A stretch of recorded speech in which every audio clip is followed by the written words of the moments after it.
kami hitung-hitung, dari ujung selatan sampai ujung utara Kabupaten Subang, lebih dari 30 kecamatan yang ada, setiap kecamatannya tidak kurang dari 50 baliho. Wow. Pertanyaan kita, siapa yang menebarkan itu? Bahkan dikatakan di situ akan disebarkan di seluruh Indonesia. Saya menghitung kira-kira akan ada 10 juta. Fakta yang menarik lagi, biaya produksi dan pemasangannya lebih dari 1 miliar. Dari mana uangnya? Jadi Anda bayangkan, satu anggota keluarga difasilitasi sedemikian masif oleh uang dan kekuasaan dan aparat. Lalu siapa yang pasangnya? Kok tahu-tahu ada? Saya bisa menduga itu pasti dipasang polisi.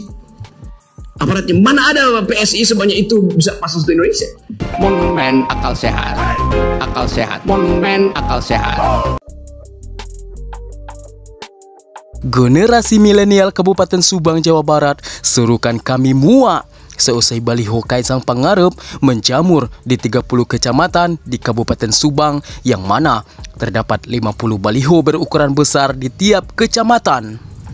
Perempuan muda itu mempertanyakan dari mana anggaran untuk pemasangan baliho dan apakah baliho itu sudah membayar pajak. Hebat! Kaisang Pangarep yang merupakan anak presiden ini baru 2 hari menjadi anggota partai politik sudah bisa mengambil alih menjadi ketua umum PSI. Bukan cuma itu ternyata hebatnya. Belum lama menjadi ketua umum, baligonya sudah terpampang di mana-mana. Kalau kami hitung-hitung, dari ujung selatan sampai ujung utara Kabupaten Subang, lebih dari 30 kecamatan yang ada, setiap kecamatannya tidak kurang dari 50 baliho. Wow. Fakta yang menarik lagi, biaya produksi dan pemasangannya lebih dari 1 miliar. Dari mana uangnya? Lalu siapa yang pasangnya? Kok tahu-tahu ada? Ini semua baliho tanpa izin. Tidak bayar pajak pula. Mentang-mentang anak presiden, baru 2 hari menjadi ketua umum PSI, sudah pakai cara-cara seperti ini. Kami muak. Senada dengan generasi milenial Subang, pengamat politik Rocky Gerung juga mempertanyakan siapa pihak yang menyebarkan dan mendanai pemasangan baliho Kaisang Pangarep. Sedangkan di sisi lain, ada 17 juta rakyat Indonesia yang tidur dengan perut kosong. Rocky Gerung juga kembali mengingatkan 2 perintah konstitusi, yakni untuk mencerdaskan kehidupan bangsa dan merawat fakir miskin.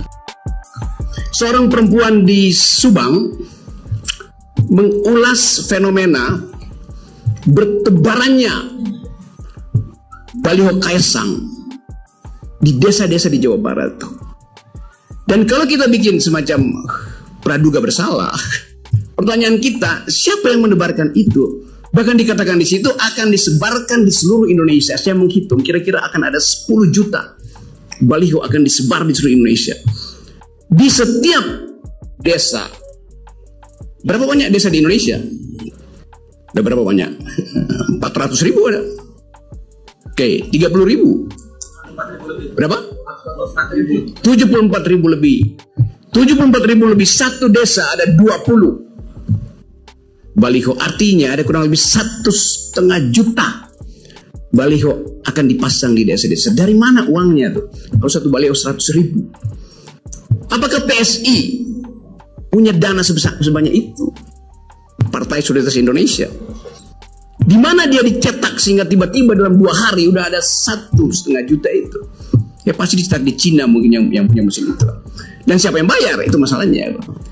Jadi Anda bayangkan, satu anggota keluarga difasilitasi sedemikian masif oleh uang dan kekuasaan dan aparat. Saya bisa menduga itu pasti dipasang polisi. Aparatnya, mana ada PSI sebanyak itu bisa pasang satu Indonesia?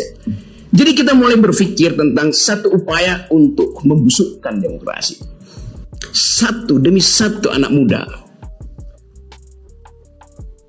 Sedemikian banyak uang dibuang. Setiap malam pasti ada upaya memasang di semua desa baliho sang ketua PSI. Pada malam yang sama, ada 17 juta manusia Indonesia tidur dengan perut kosong. Statistik dunia bilang begitu. Kemiskinan di Indonesia, kelaparan di Indonesia tertinggi di Asia, 17 juta perut tidur dalam keadaan lapar setiap malam. Anda coba lihat kontrasnya. Kalau kita bilang bahwa ada kesempatan untuk mengharapkan kecerdasan, mengharapkan kemakmuran, yang diperintahkan oleh konstitusi pada setiap presiden cuma dua: cerdaskan kehidupan bangsa, rawat fakir miskin. Presiden siapapun visinya cuma itu. Ngapain nambah visi itu?